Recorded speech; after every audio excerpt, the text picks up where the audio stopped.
Welcome to Jyothi home కుకింగ్కి స్వాగతం. ఈరోజు నేను చేయబోయేది బెల్లం పొంగడాలు. వీటికి నేను ముందుగా 1 కేజీ బెల్లాన్ని తీసుకుంటే కనుక దానికి 1 కేజీన్నర దాకా బియ్యాన్ని నానబెట్టుకోండి. దీనికి స్వర్ణ బియ్యం కానీ లేకపోతే రేషన్ బియ్యం కానీ బాగుంటాయి. కొంచెం పాత బియ్యం అయితే బాగుంటాయి. వీటిని సోనా మసూరి బియ్యం అయితే వీటికి పెద్దగా బాగుండదు. ఈ బియ్యాన్ని 2 సార్లు కడుక్కుని మూడోసారి నీళ్లు పోసుకుని 2 రాత్రుల దాకా ఈ బియ్యాన్ని వాటర్లో నానబెట్టుకోవాలి. ఇవి పొద్దున్న సాయంత్రం తీసుకుని కడుక్కుంటూ ఉండాలి.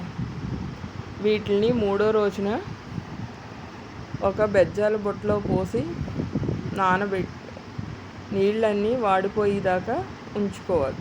మరీ ఎక్కువ ఆరనివ్వకూడదు. ఈ బియ్యం ఎప్పుడు కడుక్కున్నప్పుడు ఇలా తెల్లగా వచ్చేటట్టు కడుక్కొని పెట్టుకోవాలి. తర్వాత దీన్ని మిక్సీ అయినా పట్టుకోవచ్చు ఈ బియ్యాన్ని, లేకపోతే మిల్లికి పంపినా పర్లేదు. వీటిని 2 సార్లు జల్లించుకోవాలి. ఈ పిండిని జల్లించుకున్న తర్వాత దాని మీద మూత వేసుకుని పెట్టుకోవాలి గట్టిగా నొక్కేసి. నేను ఈ మానిం బెల్లం తీసుకుంటున్నాను. ఇది ఉప్పదనం అనేది లేకుండా ఉంటుంది. 1 కేజీ బెల్లానికి 2 కొబ్బరికాయలు కోరుకుని పెట్టుకోవాలి. ఇప్పుడు బెల్లాన్ని ముందుగా 1 కేజీ బెల్లానికి 3/4 లీటర్ దాకా వాటర్ పోసుకుని ఈ బెల్లం కరిగిన తర్వాత దాన్ని వడబోసేసుకుని రాళ్ళని లేకుండా వడబోసుకోవాలి. చిన్న చిన్న రాళ్ళు ఉంటాయి ఒక్కోసారి బెల్లం. వాటిని మళ్ళీ పాకం పెట్టి అది సగం పైనే ఉడికిపోయిన తర్వాత ఇందులో మనం ముందుగా కొబ్బరి కూరని కూడా ఇందులో వేసేసి ఈ పాకంలో కొంతసేపు ఉడకనివ్వాలి. ఇప్పుడు ఒక ప్లేట్ పెట్టుకుని అందులో వాటర్ పోసుకుని ఈ పాకాన్ని అందులో వేసుకోవాలి. వేసుకుని మనకి ఇలా ముద్ద దగ్గరికంటా వచ్చేస్తే కనుక బెల్లం పాకం రెడీ అయినట్టే. దాన్ని స్టవ్ మీద నుంచి దింపేసుకోవాలి. ఈ విధంగా రెడీ అయితే సరిపోదు. మరీ గట్టిగా అయితే కనుక మనం పొంగడాలని గట్టిగా వస్తాయి.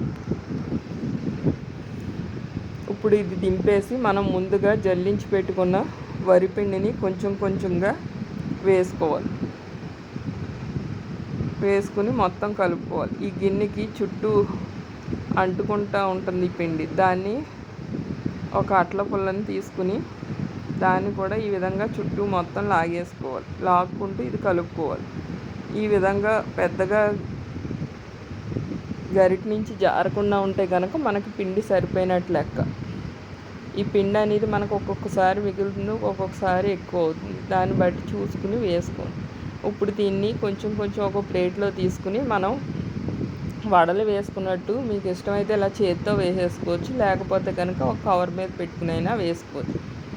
నూనె బాగా వేడెక్కిన తర్వాత దాన్ని మీడియం ఫ్లేమ్ మీద పెట్టుకుని వేసుకోండి. అప్పుడు లోపల పొంగడాలు బాగా మగ్గి బాగుంటాయి. మనం ఈ విధంగా గోల్డెన్ బ్రౌన్ కలర్ వచ్చేదాకా ఈ పొంగడాలను వేపించుకుని తీసుకోవాలి.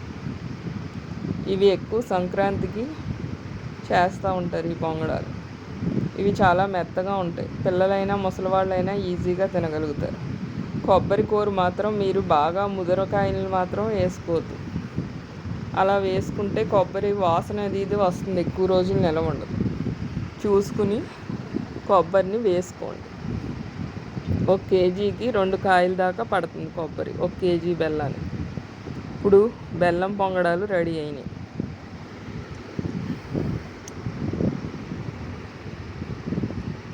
ఇవి చల్లారిన తర్వాత లోపల మెత్తగా ఉంటుంది. ఈ విధంగా చల్లారిన తర్వాత చాలా మెత్తగా ఉంటాయి. బెల్లం పొంగడాలు రెడీ అయినాయి. ఈ వీడియో నచ్చితే మీకు లైక్ చేసి సబ్స్క్రైబ్ చేసుకోండి.